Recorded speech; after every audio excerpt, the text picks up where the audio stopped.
मेरा नाम सीमा है। मैं 32 साल की हूँ, शादीशुदा हूँ और उत्तर प्रदेश के एक छोटे से कस्बे में रहती हूँ।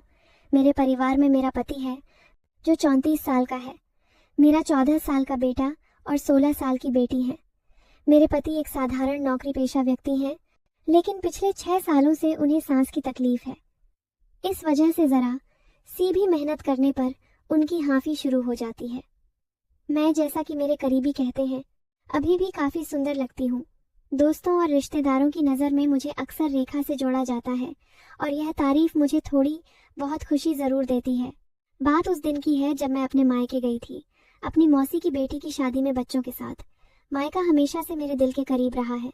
शादी की तैयारियों के चलते घर में हलचल मची हुई थी। मेहमानों की भीड़ उमड़ी पड़ी थी और हर कोना हंसी खुशी से गूंज रहा था। शादी से एक दिन पहले मुझे नहाने की ज़रूरत पड़ी। नीचे के सारे स्नानघर व्यस्त थे। मजबूरन मुझे छत वाले स्नानघर की ओर रुख करना पड़ा। वहां पहुंचते ही मैंने देखा कि दरवाज़ा अंदर से बंद था। मैंने पूछा, कौन है अंदर? जवाब आया, भाभी मैं हूँ, विक्रम, बस 2 मिनट और।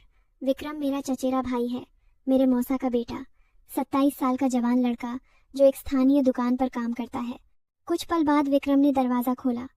वह एक चादर लपेटे हुए था और उसके कपड़े हाथ में लिए थे। जैसे ही वह बाहर निकला, उसका पैर फिसल गया और वह जोर से गिर पड़ा। गिरते वक्त चादर ऊपर सरक गई।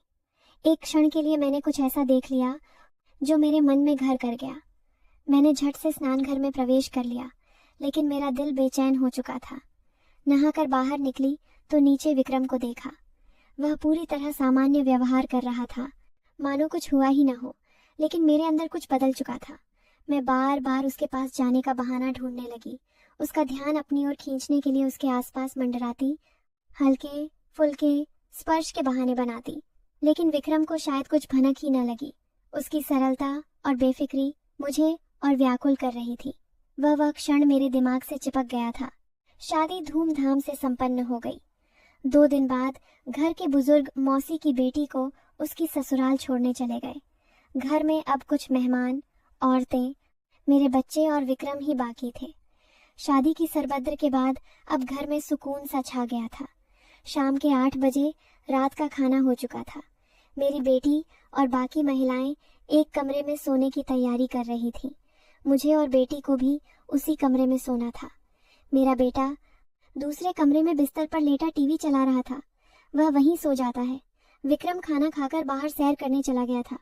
मैं बेटे के पास गई और उसके बिस्तर पर आधा लेटकर टीवी देखने लगी। रात 9 बजे विक्रम लौटा।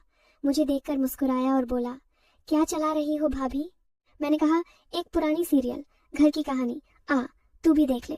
वह बोला, हाँ भाभी, अभी आया, और अपने कमरे में जाकर कपड़े बदलने चला गया।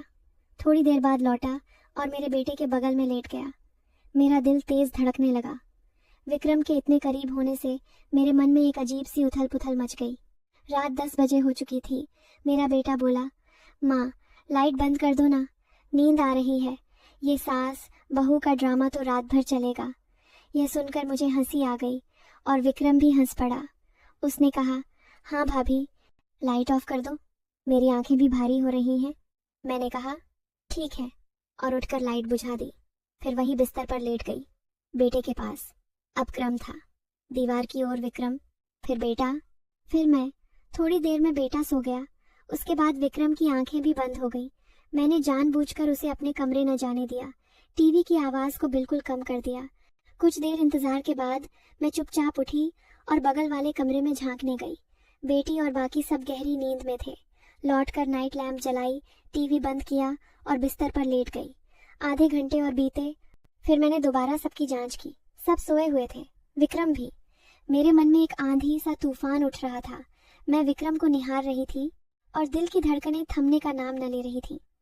उस रात मेरे विचारों का अंदाजा शायद मुझे खुद को भी न था, लेकिन उस पल में मेरी भावनाएं मुझे कुछ ऐसा सोचने पर मजबूर कर रही थीं जो सामान्य नहीं था। रात गहरा चुकी थी। घर में सन्नाटा पसर गया था। नाइट लैंप की मंद रोशनी कमरे को एक रहस्यमय आभा दे रही थी। मेरा मन बेकाबू हो रहा था। विक्रम गहरी नींद में था। उसकी सांसें नियमित चल रही थीं। मेरा बेटा पास ही सो रहा था और बगल के कमरे में बेटी व मेहमान नींद के लोच में। मैं बिस्तर पर लेटी थी, लेकिन नींद आंखों से कोसों